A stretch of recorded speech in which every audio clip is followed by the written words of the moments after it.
This episode of Her Design, Her Story is proudly sponsored by Royal Oak Floors, the founders of engineered oak flooring in Australia. Elegant yet durable, practical yet luxurious, Royal Oak Floors have formed the foundations of inspiring Australian architecture and interior design for over 20 years, with flooring products that are uniquely tailored to Australian lifestyles. Royal Oak Floors is proud to announce the launch of 4 new colours in its renowned Architect collection, the result of collaborative workshops in which design professionals shared emerging trends, unmet needs, and evolving preferences in Australian interiors. We're proud to partner with a brand that values craftsmanship, sustainability, and the stories behind every space. Explore the new colours at royaloakfloors.com.au. Today, I'm delighted to welcome Jessica Bettenay to Her Design, Her Story, the founder and creative director of By R.A Design and Renovation Studio. Known for creating interiors that are both deeply considered and effortlessly livable, Jessica has built a studio celebrated for its refined aesthetic, thoughtful materiality, and enduring approach to design. Her work reflects a belief that great interiors should not only be beautiful, but should also enhance the way people live, connect, and feel within a space. In this conversation, we explore Jessica's journey into design, the experience that shaped her creative perspective, and the evolution of By R.A Design Studio into a respected interior design practice. We also touch on the importance of collaboration, balancing creativity with the realities of running a business, as well as the recent launch of her podcast, Conversations Under Construction.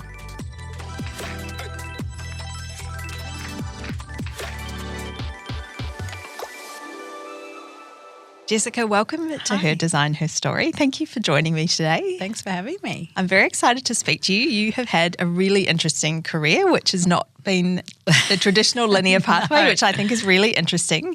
And I know you grew up in Bendigo out of Melbourne. I did want to go back to that starting pathway for you when you finished school. What did that look like for you? I found school really tough. I think now that I know that I have ADHD and now that I know a little bit more about myself, which I have only sort of done in the last, few years, to be honest, it all makes sense. But back then, none of it really did. I grew up in a really beautiful family home, gorgeous family. I'm super close with my brothers and sisters, and my mum was beautiful, and my dad is gorgeous, but he passed away a long time ago. So it's not like I didn't have a really fantastic childhood, but I never felt comfortable. I really didn't enjoy any of that, any of the school, and I didn't know why. I just thought it was me. And looking back on that, it's sort of a little bit bittersweet. It's a little bit painful because it's taken me a really long time to understand who I am. And I feel like you and I are of a similar age bracket. Yes, we definitely are. I feel like I look back at moments where I've spoken to a couple of friends since leaving school who have had similar experiences, and I think it certainly wasn't something that was highly talked about or not necessarily diagnosed, but it wasn't such a acceptable pathway. No, and I think that I didn't know that I was struggling. I didn't even know what the feeling was, I don't think. I didn't know how hard concentrating on Year 12 and studying and being the good daughter and the good student and go to university, like my dad was really adamant that we become doctors, lawyers, dentists. I actually don't think he spoke to me for a couple of weeks when he found out I was doing marketing at Monash Caulfield because he thought I should go to Clayton. I was like, but they don't teach it there, Dad. And he was sort of like, but Caulfield's a TAFE camp. It's very English and very, traditional in that sense. So I feel like even though there wasn't this huge pressure and my parents have always supported everything I've done, I think I put a huge amount of pressure on myself because I didn't know what was happening internally. So I went to do marketing at Monash. And I just kind of went wild. I think I'd had all this structure And I'd have played lots of sport. You know, my routine at home was really rigid, and it probably suited me and kept me quite in check. Yeah. And kept my ADHD probably, you know, within a boundary and a parameter. Yeah. And I left home, moved to Melbourne, started uni, and just the wheels just came off. Yeah. I just went like really wild. Yeah. It was like Living we your best call life. them the party years. But you know, I went and I never stopped going, you know, studying or trying or doing things, but I didn't have a linear path. Yeah. So I did marketing, then I went to business communications, then I did a fashion diploma and started then I started a fashion label. Yeah. All the time while sort of doing door bitching on every nightclub in Melbourne. Having a good time. Having a very good time. And then I think I went back to school and did a fashion advanced diploma in fashion business. Yeah. And we moved to Sydney, and I really loved going back to study that time around. Like I really thoroughly enjoyed it. Yeah. It felt like it was my choice. Yeah. I wanted to be there. It wasn't just the creative side of the business, because I think while I am a creative, I do like the business side of it. I do like the order to it. Yeah. Sure, I'm that good at it, but I do, but I enjoy it. Well, it's good because often you know, in that creative space, it can be hard to have that balance sometimes. Yeah, so I found fashion business really amazing, and then I ended up working for a fashion agency in Sydney. Who had Helen Kaminsky, Trelise Cooper. Oh, wow. And a few other well-known brands. And I worked for them, and Trelise became my kind of client, you know, my role in the agency. Oh, amazing. And then I ended up going to work directly for Trelise in fashion. Oh, that's incredible. And that was amazing. Yeah, well, I grew up in New Zealand, so she was a really big name. Yeah. I remember when I was I left home when I was on the cusp of 18. But I remember I would have been about 14 or 15, and she sort of hit the fashion scene in New Zealand and was really talented, but seemed like a really wonderful operator from what I remember of the media. It was really truly like magical working for her. Like I feel really grateful. I think I'd felt quite lost all the way through school, and for that kind of, it was quite a few years, maybe 5 or 6 years after uni before I found a home there, maybe even longer. But I felt home for the first time ever. In a work or study environment. And I really, she's still got key staff members in her business that were there when I was there, and we're talking 20. Amazing. I was there, 25 plus years they've worked for her. Yeah. I think it's a real credit to her and the way that she ran her organisation. She was very much the boss. She was always in control and very really super creative, but always knew what she wanted to do, where she was going and what the plan was. But she also was very collaborative. She always leaned on her people. She always included everyone. And even if we had our specific role, it was quite fluid, and it was a really nice place to learn how to be a female in a working environment, and a really nice place to learn collaboration and the line between being a boss and also being really beautiful and soft. And, she expected us to do our job, but she was also gorgeous. And she always, if we worked really hard, or she always, took us to have massages, or we went out for dinner. It was a great place to work. Which is kind of unique in many ways. Particularly with there probably weren't too many examples before her, particularly in New Zealand, of women running such big fashion houses. And I was there a lot. I would go every couple of weeks and, spend so much time with Jack and Trelise. Jack is Trelise's husband, and he obviously had the fabric house, and it was exciting because it wasn't just a fashion house. I mean, they would design their own fabrics, and then there were so many different ranges. It was just Trelise, and there was the plus size and Cooper and kids and lingerie, and there was so many facets to it, and it was always evolving and always growing and always changing. It was exciting. Yeah, now I think about the way that she approached the brand, quite unique, I guess, having all those different offerings. Yeah, she's still around. I've seen the brand, I think, in David Jones or Maya. Yeah, she's still around, and I think that, she really made a name for herself for dressing women differently. Like she was probably the first really incredibly design-driven plus size label on the market, and also petite. Like she went from a 6 to a, I can't even remember now, so I'm probably going to say the wrong thing, but it was definitely an 18 or a 20. Like all inclusive. From size 6 to that. And that is no small feat. Like if you know patterns and actually making garments, it's quite difficult to offer that breadth and be profitable because the minimums and the numbers that you got to make and all of that sort of stuff. But she was never led by anything but her heart, Trelise. She was commercial and Jack was very, successful in his business and commercially driven, and they were no fools. She's very bright, but she was also really led by her heart, which I loved. And it was a nice place to learn that. And that's always, I like hearing those stories when it's a brand that, you know and love to hear that. And she gave a lot of time to charity and a lot of time to the community. That's amazing. And I really, if there's sort of like one singular thing from a work, like shaping you as a person in a work environment, I really couldn't have ever had a better opportunity than that. Oh, that's amazing. And I think also as females, it's always wonderful to have that experience working under a female director. Yeah, and the company. I mean, there were a few guys in the company and Jack obviously, but it was a very female-driven workforce.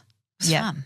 Yeah. Really fun. So how many years did you spend working with Trelise? That's a really good question. I between the agency and Trelise, it must have been 6, 7, 8 years, somewhere around that. Like a decent amount of time. I was trying to remember, I moved to Sydney when I got married. I think I was just about to turn 23. Yeah. I think I was at the agency by the time I was 24. I had Chester when I was 28, turning 29. I was still there until I had Minnie 2 years later. So, I think 7 years probably. Yeah. 6, 7 years. Oh, that's amazing. Yeah, a long time. I was bittersweet leaving. Like when I had my first child, I was working with her and I was running the Sydney office, and we actually Trelise, and this is exactly what I mean. Like I had my baby, the office, I asked if I could move the office into the house so that I could still work and not take a lot of maternity leave. And then I think within a few months of Chester being born, Trelise and myself and an army of girls and a nanny that Trelise paid to come with us literally did like this 5-week Australasian sales trip. Oh, wow. And Trelise just loved it. She just had Checkers the whole time, and she was like wheeling him up and down the corridor, and she was like burping him and like cuddling, and he was at all these fashion shows and all of our, funny. like Blondies and Strelitzia and all these amazing fashion, icons of Australian retail would be at these shows, and he'd be Checkers would be being passed around. That's so funny. We travelled with, I was like 35 suitcases and strollers and nanny, and we just kept working. That's so fun though. It was fun, and and that's what I mean. It was like she would have let me have the maternity leave and completely check out, but it wasn't what I wanted, so she just made it work. Yeah, yeah. And I think that was, that was the magic of her. Yeah, and it obviously pays dividends, doesn't it, in a business, and that attraction to staff and being flexible. It really was a special time. That's amazing. Yeah. So what was it that then led you to move on from your time at Trelise? Well, I was in Sydney and I was having my second child, and I think, just to be honest, I'm not even sure if I'd known more about myself or had my time again, I would have left. I think, again, just being restless. Yeah. My ex-husband wanted to move back to Victoria. I mean, Trelise would have let me bring the office to Victoria and would have just, it wouldn't have been a problem. But I think I was just ready to have a change. Yeah. I do lose focus, and I think it was probably just all me wanting a change. Yeah. And then I thought I wanted to have maternity leave. Yeah. Boy, was I wrong. I thought I wanted to come to Melbourne and have time off and be a mum with my 2-year-old and my newborn. And I remember my husband at the time was a chef, and he was working at the Docklands, and we'd got this rental property in Williamstown. I'd never been to Williamstown before. Oh, wow. We literally, obviously Bendigo, and then we moved to South Yarra as a family, and my sisters sort of did school in Melbourne. Then we all moved to Sydney. and then came back. And I had literally never been to Williamstown. Yeah, wow. My ex-husband had grown up in Altona and Willie. And I remember driving in with the truck, and he had already come to Melbourne with Chester and was living at his mum and dad's and had started his new job. Yeah. And I was still working for Trelease in Sydney, wrapping everything up. And it got so close to my due date that my mum had to drive to Sydney and drive me back because I couldn't fly. So I was like busting Flight at hazard, the seam. yep. And then I remember driving into Melbourne and mum sort of driving us to our new rental property, and I was like, what have I done? Yep. Like, why did I leave Clough Valley and my job, and what am I doing? You know? And then I thought, it'll be all right. I'll just really enjoy being a mum. Yeah. And I remember, I think it literally only took about 2.5 months, and my ex-husband came home and I was on like a 6-foot ladder at 2 o'clock in the morning, like probably not 2 o'clock, probably more like 11 p.m, scrubbing the ceiling with Jif. And he was like, what are you doing? And I was like, I don't know. Yeah. Just not working. Not working, being at home in my own head all day. Yeah, yeah. So we bought the local pub, as you do. Oh, amazing. At the end of the street. Oh, incredible. We actually had a really amazing family friend lend us the money and back us in, and we literally bought the lease and the business of the gastro pub at the end of the street. Oh, how incredible. So within 4 months of leaving Trelease and having the baby all in like a 3.5 month period, we signed a lease of this 2-story massive gastro pub in Williamstown. Oh, how incredible. And started renovating it. Oh, amazing. So is your ex-husband, was he the chef? He was a chef, He was working there, yeah. So we got the lease, we moved in upstairs first. Yep. And we ripped all the carpet out and did this kind of no money renovation on it. Yeah. It actually featured in the design files way back then. Oh, really? Yeah. So it was like my first kind of attempt at interiors. It's pretty impressive. So you can still sort of see it, and you can see Checkers and Minnie kind of riding their bikes out the front of the pub and everything. And it was like 13 rooms upstairs or whatever, and we made all of them bedrooms and lounge rooms, and one of them a walk-in wardrobe. But it was really low budget stuff, but very eclectic, and it was sort of my first kind of go, I guess, awesome. at interiors. Yeah. And then we did that and moved in. Yep. And then we renovated downstairs again, lots of vintage shopping and going to the tyre markets and getting old posters and rackets and, fun. really doing up the downstairs of the pub. Yeah. Yeah. And we lived there and did that. Yep. Yeah. So how long were you there for? Again, about 7 years, but again, I got bored about 5 years into the process, and my dad had passed away. Yeah. And he'd left us a little bit of money, and I used that to open a homewares / fashion store in Williamstown. Oh, amazing. With my girlfriend Sammy, who is a stylist. Yeah. And we did this kind of homewares / fashion retail store called the Assembly Hall in Williamstown. Oh, amazing. And then I look back and I think I really honestly, I had Albie then. So I'd had 3 kids all living in the pub. I was working at night in the pub, cleaning the pub at 5 o'clock in the morning, breastfeeding, running the shop, ordering. I was thinking, what was I doing? A lot going on. Way too many things going on, crazy stuff. But I don't know, I thought it was a good idea at the time. Yeah. And then the store, Sammy was an incredible stylist. I guess one of the things that's sort of been really prevalent all through my life and my career is I've always really had amazing people around me. It's never just been myself. The pub wouldn't have existed if my ex-husband had been an amazing chef, and the store would have never opened if Sammy hadn't have been such an incredible stylist. There's just these – I really do believe in collaboration, and I really do love working with other amazing people, and even all the staff that have worked with me in the last 12 years across the different iterations of this business. The business wouldn't be what it is without those staff members. Yeah. And I think that's what Trelease taught me so well, and probably my mum as well. My mum is an incredible collaborator,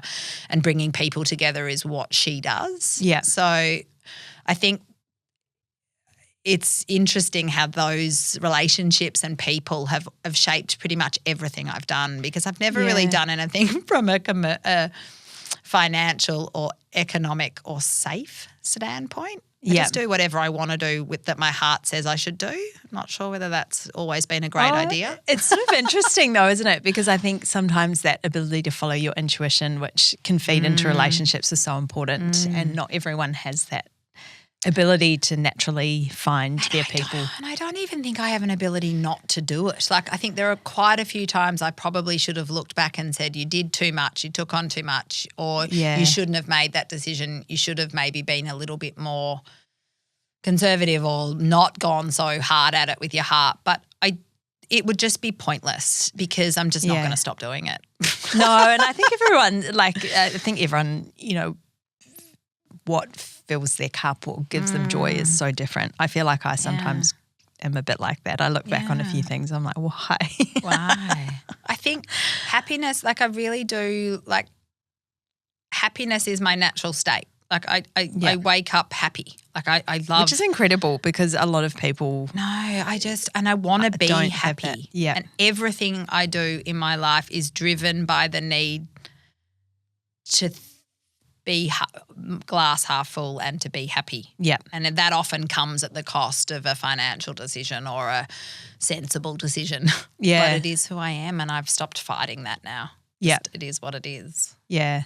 Which is incredible because so many people who you think should have that happiness, whatever that looks like for people, just can't find it. No. So I think that's something that's I think we try an incredible quality. It's sort of not set up the world anymore to encourage that. I mean, everything we look at says we should be doing something else, or we should be better, or someone else is doing it better than you are. Or I feel like if you don't wake up and appreciate the sunrise, or like I swim in the ocean every morning, or that you for one hot minute all three of your kids are doing okay and there's not a major issue going on, that's the win in the day. Yeah. You know, like it's not actually that – I don't think there's actually that much more to it than the really simple things. Yeah. And it's taken me a very long time to work that out. And I think things like social media can overcomplicate that as well. Like I was talking to someone the other day, you start – if you click on something, it starts feeding you this intense sort of thing around that topic. So I was getting all these I don't even understand what they were funneling, but it was this, I must have clicked on some consulting thing and it was like, scale your business. And I was like, what are they even selling? What's their business even? Anyway, it was all a bit wafty, but it was intense. Yeah. And I had this moment of like, oh my God, am I doing everything wrong? Yeah. It wasn't even related to interior design, at all, but it was this sort of crazy. But even just going on there and constantly being reminded that other people are doing, and it's not a real world on there either. No, not like at all. Not everybody's telling you that even though that might be great in their world, this isn't. Yeah. And life isn't all roses and it isn't always easy, but I feel like it provides this kind of false picture. Yeah. And I feel like we just do really need to remember that there's so much joy in the little stuff. Yeah, that exactly. There really is. And I'm guilty of days letting that get away from me. But I do really very much these days go just back to the basics. Yeah. It's a good reset, I think. Yeah, I think so. Healthy mindset. Yeah. And I think the career jumping as well is not really also finding what you love. And then people just started coming into the store and asking us to style their homes. And it started with lounge rooms and then it started with a kitchen and then a gorgeous woman who I still talk to this day, and I actually just did more work for her now. Was my first interior design client. Her name's Helen Dunn. She's an absolute legend. And she said, like, would you do my kitchen and would you come and help me in the house? And I said, well, I haven't done one before, but sure. Yeah. And she was like, great, let's do it. And she just sort of trusted us. Her husband's really handy and she's got a really good eye herself. And we her house was the first house we did. And that's amazing. Then we just started doing houses and they just started getting quite a bit of press and we got into lots of magazines and all of a sudden we started doing interior design. Oh, that's incredible. It's more like interior decorating and finishing. Yeah. And then that just went full blown into interior design and I just started hiring interior designers to do the drawings of what I wanted to create. And it just sort of happened. That's incredible because your business now By R.A. Yeah, so we were Resident Avenue and then we had other wings, so it became By R.A. so we could do things like Collab by R.A. and Workshop by R.A. and other facets of the business. Yeah, because I did want to touch on actually your website. I think I'm always looking at designer websites because I'm terrible at my own website. It's the hardest thing to do, isn't it? No, I actually thought the way that you have stepped out the client offerings so clear. Because I did my head in over that. So it's really hard because I think that that scope of services, so many people, you know, within the realm of interior design is so broad, and every project has a different set of circumstances. And I also think people are different too. Yeah, you know, the house is different, people are different, and the circumstances are different. It is, and then it's you realise so many people haven't gone through that process before, or they might have gone through the process with someone that hasn't quite worked out how they had hoped. And I think that clarity of communication is such a big part of the process. So I was getting really excited. It's really nice to hear that because the website and the product offering and what we do has been a real work in progress. And again, it comes from just back to that point where I don't even really do interior design because I'm obsessed with interior design. I really do interior design because I'm obsessed with humans and relationships. And for me, the offering comes from wanting to make the process and the experience more enjoyable for the client rather than trying to be adamant about a particular style or an interior design thing. It's actually, I just want people to have a better experience in their life, and renovating is such a horrific, and I don't care what anyone says, even if you do it well, it is not fun.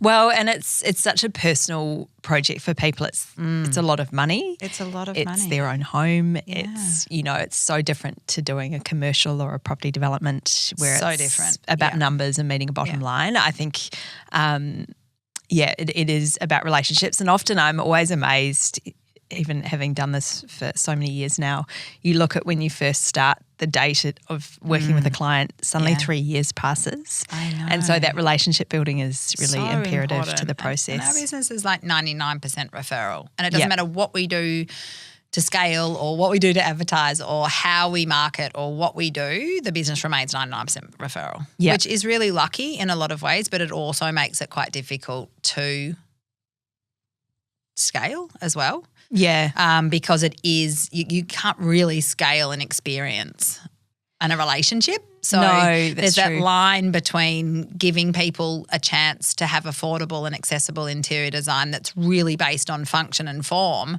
but also still give them a great emotional experience. Yeah. So there's been quite a challenge in that for us and working out what those offerings are. Yeah, and also I think I find that onboarding experience quite crucial just in terms of, are we a good fit? That's right. Because, you know, it can come from both. Yeah, both 100%. sides of the equation as well. 100%. I without getting on my soapbox, because I can do that about renovating, we sort of profess to be this really amazing country where renovation is a real specialty for us, and that we do so much. We have such amazing architecture and so many amazing interior design and architectural firms in this country, and we deliver world-class results. We absolutely do. But from a process point of view, where 80% of our builds are volume builds, and we as a country are still, in my opinion, getting the process wrong. Yeah. Like I really just don't understand how, like, people agonize over buying a car. They agonize over spending $300 on a jumper. They agonize about a shoe purchase, but they hand over $2 million without doing their homework. Yeah, that's true. I don't understand. And I don't think it's the client's fault, because I don't think, like, most of our clients are really bright, dual working professionals. They're smart. They know, you know, they're really good in their fields. They're leaders in their fields, and they're really great, really bright humans. Yeah.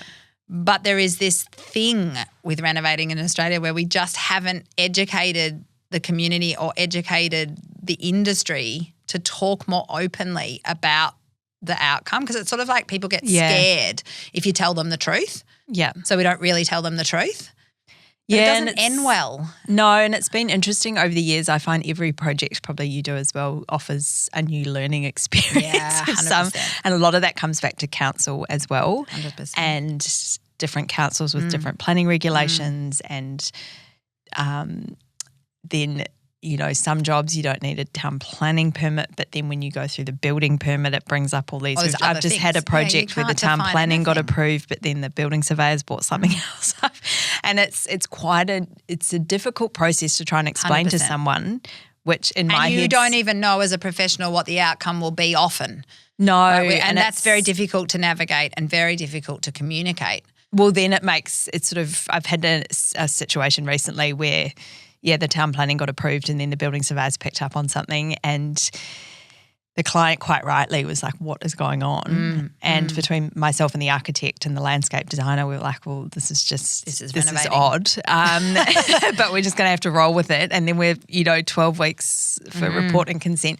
It's a really hard process. It's a really hard process. But I feel like if we all, like everybody in the industry, started equally kind of saying, if you spend 8% upfront on consultancy, I'm just making up 8%, but like a certain percentage of your renovation budget upfront on that initial consultancy, and the builder was involved right at that beginning point, I really feel like we could change a lot of the experience. And it's interesting, isn't it? Because I feel like for the type of projects I work on, that sort of traditional tender process is kind of just doesn't really work anymore, and it's too late. It's too late. And also too, if you go to tender, which a lot of people do just based off an architectural set where the joinery actually isn't defined and we haven't been engaged yet, so all of the fixtures and fittings and F&E isn't actually even picked, and they're mostly going to tender with the bill and getting a couple of quotes. Well, they're just getting quotes for an apple versus a pineapple. Yeah. Because the builder's just guessing because they don't actually have all of the information.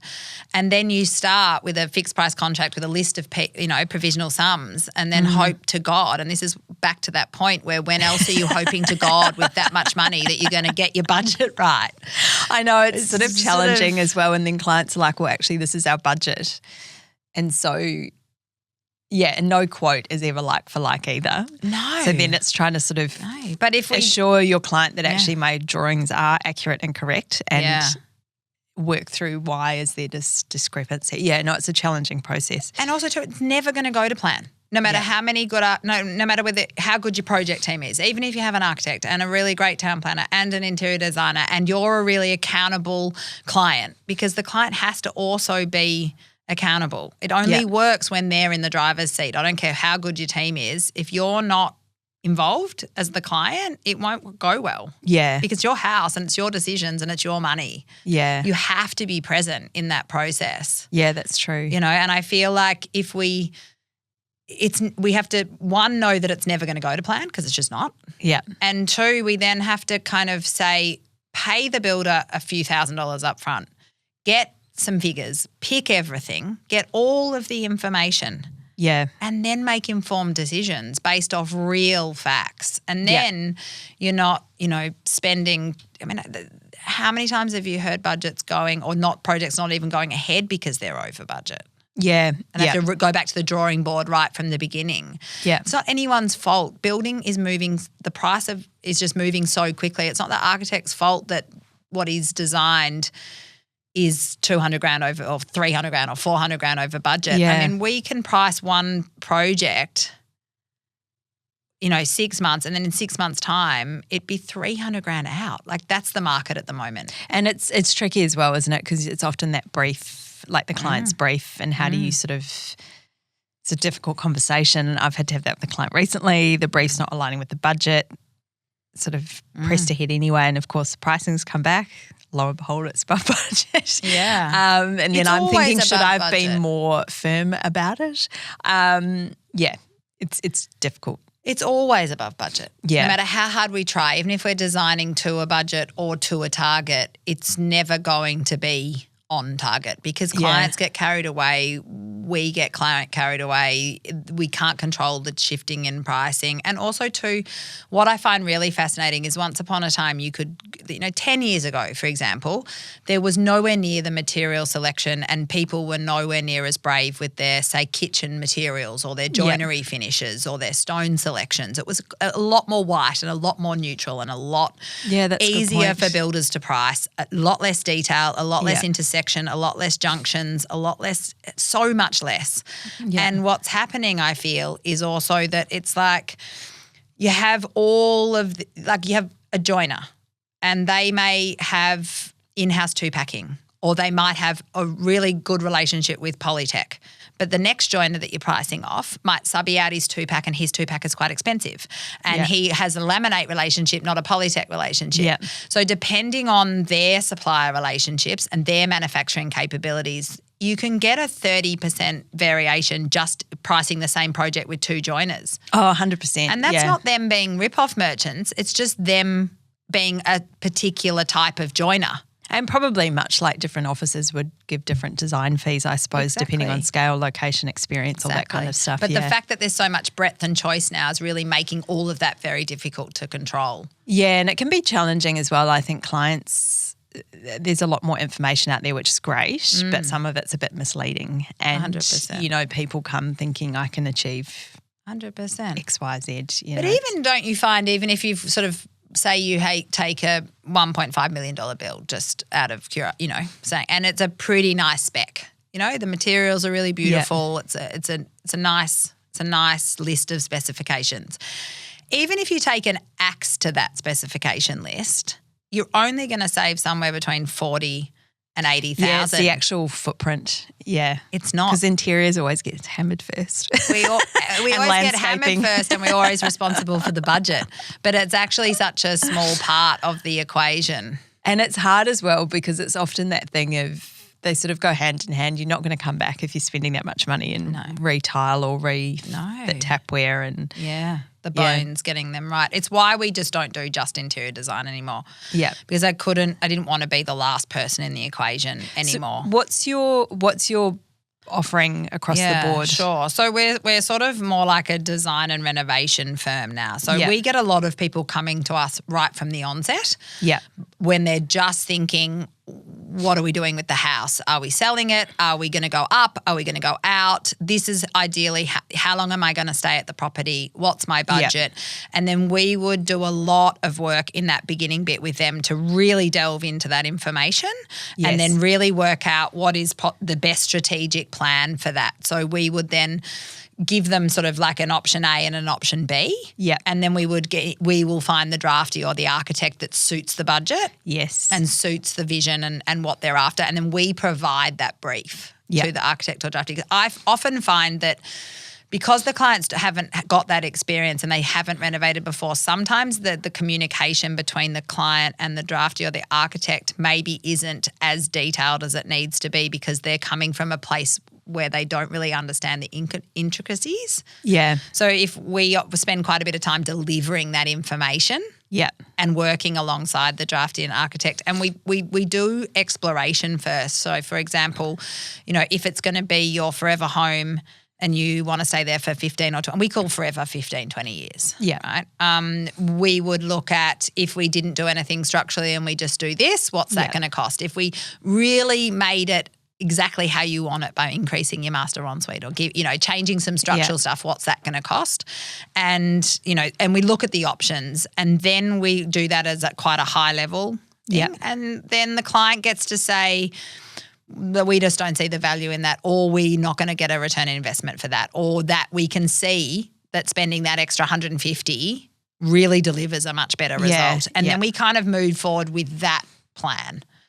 And then we do all of the work alongside the architect or the drafty. So we are picking things like appliances and windows, and we do a basic internal floor plan with the architect and the drafty so that all of those requirements that get missed, window furnishings, all the add-ons, all the bits that you can't come back at later, get discussed as a project team.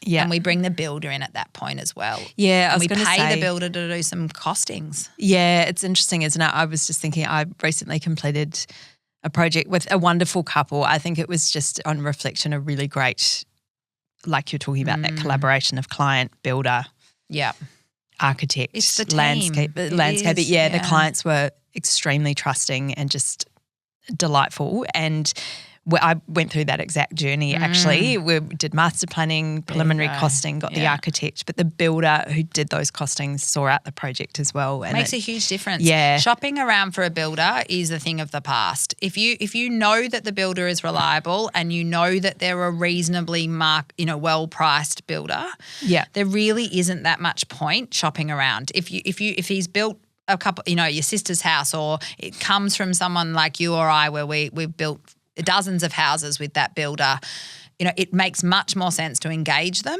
pay them for their time, and make them a really valuable part of the team right at the start. It saves you so much money. Oh, it does, and I think, it's just trying to have those touch points, I guess, before the client outlays too much, and design fees as well. 100%. Because the builder might see something that the architect and you and I wouldn't. Yeah. And it's a small shift, and all of a sudden $100,000 come off the bottom line. Yeah. And it can also be time as well. Yeah. In efficiency. 100%. Being really black and white about it and not drawing up something that then is just never going to It really builds a rapport for the client and the builder as well when they see actually the builder is the only one with the real costs. Yeah. The live real costs. And the construction understanding, I think. Yeah. 100%. That was not my strong point at uni. I study architecture and construction technology was not my friend. But they don't really teach in any of the design. Like interior design doesn't teach joinery construction, which is the biggest thing we do. Well, no, it was funny because I studied an architect. I did my master's in architecture. I was at uni forever, but everything I learnt was at Hecker Guthrie with Paul and Hamish. They took a chance on me because I was not an interior designer, so to speak, but just working in a great office or much like you say with Trelise, I think having that wonderful experience makes you interested and want to learn and, that's – and I think for a firm like that as well that's quite holistic, that they would have always had that as a, that client-centric, but also that desire to do things properly and to do them once. Yeah.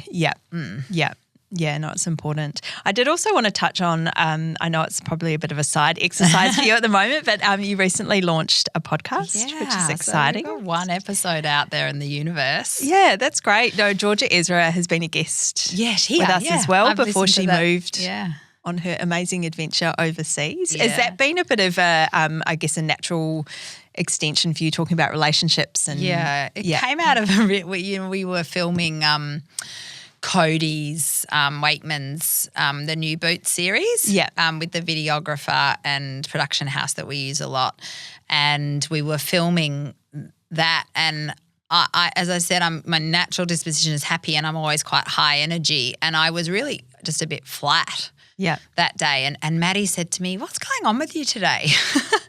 And I said, I don't know. And he said, "Do you want to have a coffee and unpack it for a sec?" And I was like, "Sure." And we just sat down with Maddie and Zed, and they just said, I said, "I don't know. Like I took a different approach with the interior design business and got some in-house marketing help." Yeah. And like with everything with marketing, it's really helpful and it's great and all the rest of it, but it's very difficult to do if they're not in your business because they don't really understand the projects that you're working on, and then it doesn't feel authentic. And even then they were coming to me with these kind of ways to advertise or scale or promote our selection days or take some of our offerings, because what we do is quite unique in our industry, and put this sort of plan in front of me. And I just kept going, I'm not doing that. Like, I don't want to do that. Yeah. Like, that just feels so yuck to me. I feel like I was selling my soul every time someone was putting something in front of me, and I kept going, I don't want to do that. And they're like, and so the boy said to me, "What do you want to do?" And I said, "I just want to talk." No. I said, I don't know.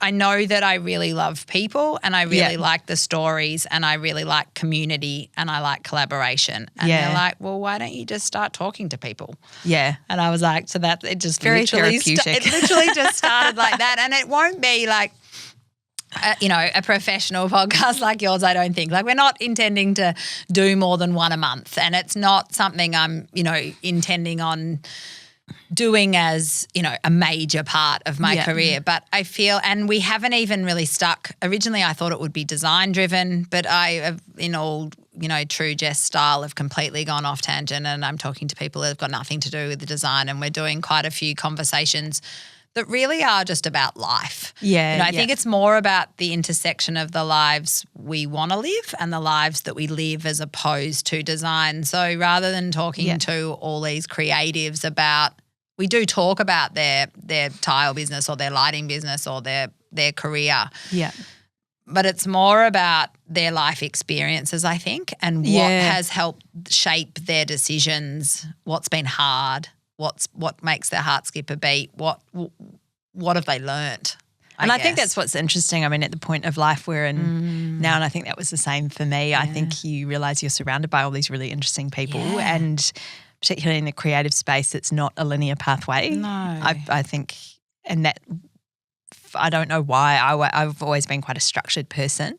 And so for me, it's been quite liberating just letting go of that sense of having to go in a certain direction. Yeah, nice. Yeah, sort of opening you up a bit more to doing what you want to do.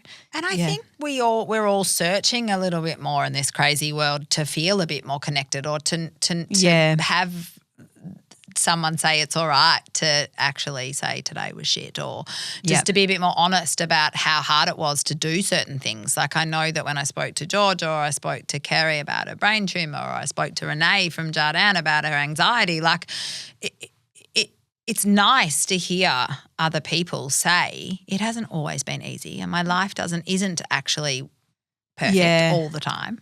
And I think it was interesting, we touched on earlier, I've got 3 children as well, and I think, that difference for our age group versus perhaps our parents, it's quite different now in terms of that juggle and, I often sit there and I think I've brought this all on myself with good measure, but I think in some ways it is exciting because you can it's a bit more acceptable to sort of pursue both avenues and not have everything quite but right. Whoever said you can do both, completely is just a liar. Yeah, you can't be a full career woman and a full-time mum and have it all work all the time. No, and it's interesting as well because similarly we were always encouraged to go to university and pursue our passions and that kind of thing. Yeah.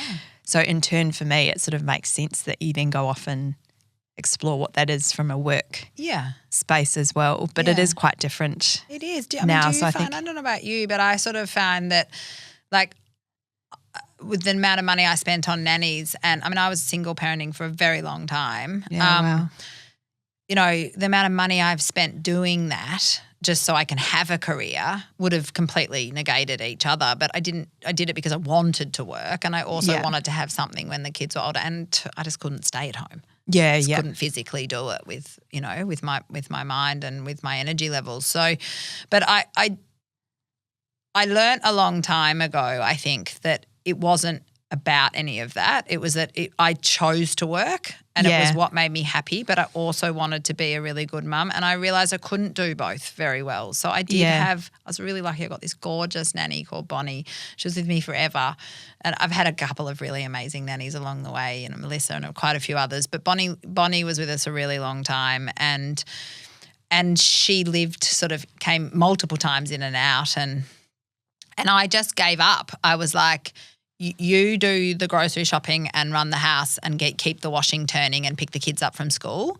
And then when I'm at work, I'm at work. And when I'm home, I'm home. Yeah. And I'll do all the sport and the weekends and things. And it just had to work that way for me. I couldn't. Yeah, particularly if you're taking it on as a single parent. Couldn't do the mess in my head.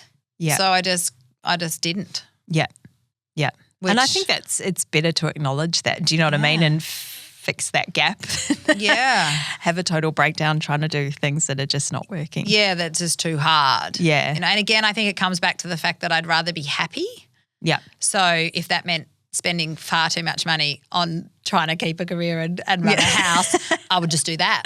Yeah. Because I was happy. Yeah. And I wasn't stressed. It's hard. I remember we had children. I had a couple of friends that had kids at the time, but a lot of friends, their oldest is the age of my youngest. Yeah. And so a lot of friends sort of like, what's happening with, asking so many questions about how we had everything working. And I remember when my oldest daughter was born, there wasn't the range of childcare options and it was really hard to get into some of them and it was quite a different landscape at the time. So we had and I was working for someone else, so we had a nanny.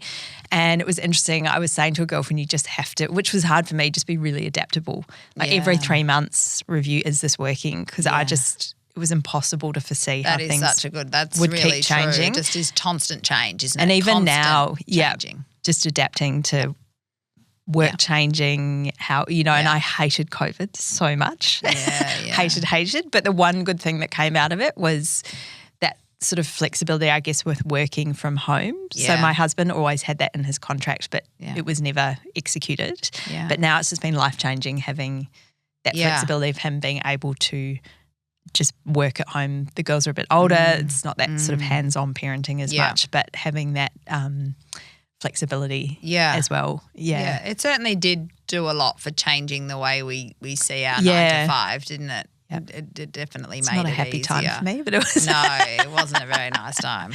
I did want to touch on quickly, I guess, that source of inspiration as well, because you have had an incredible range of projects you've worked on, and obviously, being creative and energetic, keeping that motivation going. Are there any key things for you that you build into your routine or travel or anything that keeps you? I'm a real routine human now. It's the only way I can.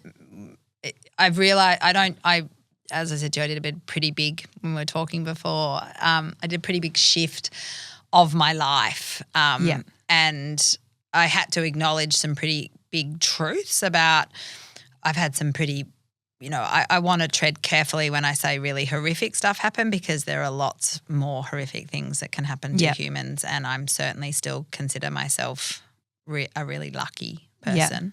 And I live in Australia, and I'm a white woman with a really nice house and a roof over my head and all the rest of it. But there's been some big stuff that's been pretty yuck in my life. And it's really easy to kind of palm that off as other people doing it to you, or, but at the end of the day, I moved really fast always in my life, and I never really took the time to slow down and stop. And not understanding myself completely meant drinking, to excess. I never drank midweek, but drinking to excess on a weekend to stop my brain from racing, or to not finish things or complete things because it was overwhelming for me, but I didn't know that was what was happening for me. And when I just went, I have to be in the driver's seat. And I gave up alcohol. I didn't even mean to give up alcohol, and I don't even know that I would say that I'm even committed to being sober for the rest of my life, except I just can't see that I would go back to it now. I started really creating very structured routine around my entire life. So my mornings are very routine driven, and it's easy to say now the kids are not so small. I have time, so it's hard for mums with small kids. And it was harder back then when you have small kids, but now there's a 2-hour window before I start my day between 5 and 7 that just purely belongs to me. I'm at the beach, I'm at the Pilates studio, or I'm swimming in the ocean. I'm doing whatever that looks like, but that is a non-negotiable for me every day now. And I'm very strict about my diary and my planning, and sometimes it goes out the window with whatever it does, but I'm sort of adapt with that. But I'm very rigid with that structure now around my life. And then I think, I don't know, I think that's impressive though, because I think it's very easy for those things to kind of slip, and time passing. I can be very good at sort of parking things that get a little bit tricky. I say no to a lot now. My social life is nothing compared to what it used to. I still have really beautiful friendships, and I have a lot of really beautiful friendships and a lot of best friends and a lot of great relationships, but I don't do a lot of social stuff anymore at all. And I don't do a lot of anything other than being present for my kids, being home and looking after myself, because that's where I'm at right now. Traveling and all of that I do love. But, I don't really have the financial means to be a huge traveller as a sort of the sole parent who's responsible for my 3 kids still. So, and in terms of where I get inspiration from and stuff, I really do think it's just from people. I don't even look at magazines. I don't really scroll on Instagram. Sometimes that can be quite refreshing though, I think, because it's a bit more intuitive and for me it's about the building and the person. And I just let my intuition do all of the work. I've never been driven by a trend. I've never wanted to be too caught up in the world of what's cool and what's not cool. Yeah. For me, I just want my clients to understand themselves, how they're going to live in their home, what they love. Yeah. And then I just kind of want to make that vision come to life. Yeah. I think it's refreshing, and I think all that noise sometimes can be a bit overwhelming. Yeah, it's just sort of pare it back. And nature, I think. Like I really do like living in Williamstown for 20 years was quieter, sort of in Melbourne, but it's quieter. Yeah. But moving to Jan Juc has been a game changer for me. Yeah, that's a beautiful spot to be. Being in nature and being slower. Less traffic. Yeah, I mean, I'm here mostly, 3 days a week, so I don't know if I've made myself more time in the car, but I don't know. I think a simpler approach to everything, including interiors, is where I'm at now. Yeah. Well, that's good. Well, I'm excited to see what lies ahead for you, Jess. Thank you. Before we wrap, I wanted to jump into the Her Edit questions. Yes. Can you remember a first design-related purchase you ever made? I was thinking about that, and I think because I came from fashion rather than interiors, I probably, there were countless times I would have bought shoes instead of rent, but I think it probably goes back to when I was 4, and rather than a purchase, I think my funniest kind of memory of knowing that I was fussy about colour or design was that I refused to go to kindergarten until my mum would dress me in mustard. Oh, funny. Mustard of all colours. Still one of my favourite colours. But I feel like for me that was probably the sign that I was going to do something with colour. Beats the Ken Doan T-shirt apparently I wanted to wear all the time. I love it. Growing up in New Zealand, I remember I thought it was very cool. So funny. I look back now, I'm like, where? It is still cool. Next travel destination, actual or aspirational? Is there anywhere sort of majorly on a wish list? Oh, we just got back from Bali actually, and we really did kind of like the surf spots and the islands, and amazing. It was really beautiful actually. Yeah. There's no immediate travel plans, but I have this bank account going at the moment with my bestie, and it's actually called the Bestie account. And we've been putting money in it for a year. And we're putting 50 next year, at the end of next year, both of us. We're born a day apart. Amazing. And that account is ticking over. So there is a Bestie holiday 50 celebration coming. Yeah. We haven't even drilled down to what that looks like. See how the bank account's looking. But we're busy saving. So I think I love that. Probably I will take some time off and get the kids to meet me somewhere, and then do a part with her and do that. But I haven't done parts of, I haven't done Greece, I haven't done Spain, I haven't done Portugal. So probably in that direction. Oh, amazing. Yeah. Oh, that's fun. Traveling with friends is really really important. I love that. Favourite creative icon, living or legend?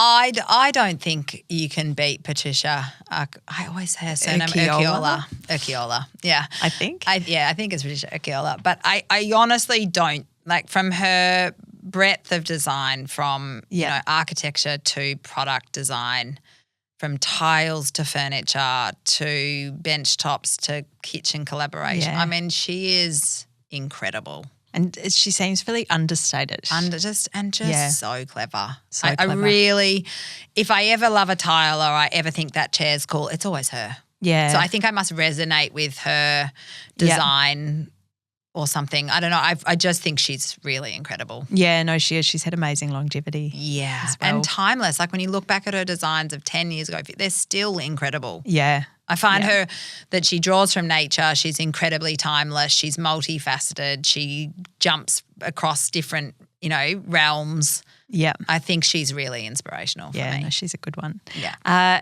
Last question. If your star was a celebrity, who would it be? It's really funny because my friends always take the piss out of me because I don't even know any celebrities' names properly because I'm just so bad at that universe. So there's tragically the things I remember that I shouldn't. Yeah, I can't. It's again, that falls into the realm of not being able to retain the information. I honestly think that I couldn't put any particular thing to my style because it really, even though I guess texture and nature, but I don't know how to translate that to a celebrity. But no, I that's think fair. I'm very chameleon-like because I'm driven by the people and the experience and the house. So I don't know if there's a celebrity that's kind of chameleon-like. I don't know. I'll think about it. Yeah. Yeah. I mean, I want to start branching into song about come on, chameleon. But I don't think if I said Boy George, I'd never be hired again. You didn't just say that. You didn't just say that. I love that though. Maybe a song rather than a person. I think maybe a song. I think maybe I'm a song. That's so funny. Yeah. I feel like there are some good celebrities out there though. And now, of course, I'm having a blank who can really change their style. I think a lot of them do all the time. I think they have to, right? Yeah. I think they have to evolve probably. Madonna. Yeah, maybe a Madonna. Just keep adapting. Yeah. I'm not. Yeah, I don't know. I feel like probably you could look at quite a lot of our projects and not know that it was us because they're quite different. Yeah. But then some people will say that you can tell because it's driven by the same sort of tones and texture. But I think we do really. I really do believe my job is to understand you and work out what you love. It's not my house. Yeah. So I have this sort of thing about it being about them, not about me. Yeah. No, it's great. Even though I can refreshing. be bossy. Yeah. Bossy with purpose. Thank you so much for your time today, Jess. I've absolutely loved speaking to you. Be here. Thank you. Thanks.